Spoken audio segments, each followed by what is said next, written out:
Hello WhatsApp guys, it's me Hanif Hossain and welcome to my Facebook page. আশা করি সকলে ভালো আছো এবং কি তোমাদের তো আমি অনেক ভালো আছি। তো আজকে ভিডিওটা হচ্ছে কিছু চুতিয়াদেরকে নিয়ে, যাদেরকে জুতা দিয়ে দিব পিটিয়ে। তো দেরি না করে চলো ভিডিওটা শুরু করা যাক।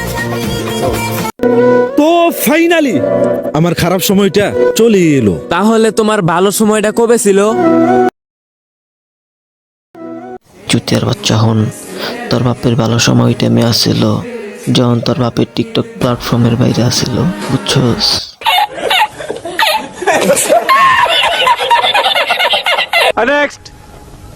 আমাদেরকে নিয়ে অনেকেই সমালোচনা করে সমালোচনা করে। থাকলে সমালোচনা করে। আমি কই আসলে ভাই তো করলে কেউ সমালোচনা করে না, তবে চুতিয়া মার্কা বন্ডামি এটি দেখাতে হালা পিছন মারে। ওকে,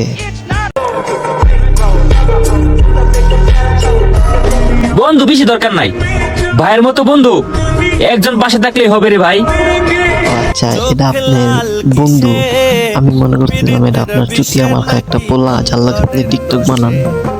আমার বুঝতে বলতেছি। থাকলেই হবে রে ভাই।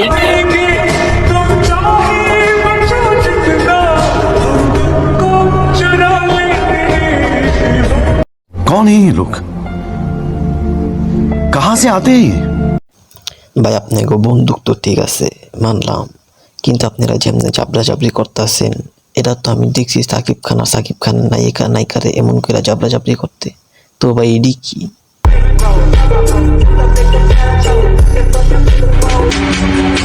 লক্ষ টাকা দিয়ে সন্তানকে ইংরেজি পড়াতে পারো, কিন্তু 200 টাকা দিয়ে সন্তানকে কোরআন পড়াতে পারো না।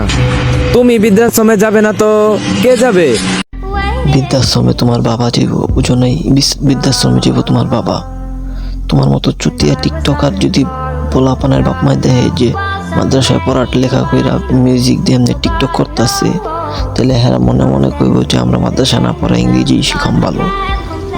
ভাই কি চুতি আমার ভিডিও বানায়, ইসলামিক একটা ভিডিও বানাইলে আমরা কি শিখুম? ভাই ও করে দেখো কত মাদ্রাসার পোলাপান যে টিকটকে নষ্ট হইতেছে, এটা ভাই কি কমু আর কিছু করার নাই। ও করে যদি জুতা দা বাইরান যেত ভাই, সামনে পাইলে ওটাই কর। আর ভাই সব হুজুর খারাপ, কিছু হুজুর আছে ভালো, আর কিছু আছে চুতিয়ার বাচ্চারা। এই চুতিয়া গুলো সবাই বদনামটা হইতেছে এখন। তো আজকের ভিডিওটা এই পর্যন্ত, আশা করি ভালো লাগবে। ভালো লাগলে পেজটাকে ফলো করে পাশে থাকবেন নেক্সট ভিডিও পাওয়ার জন্য। তো আজকের জন্য বাই, আল্লাহ হাফেজ।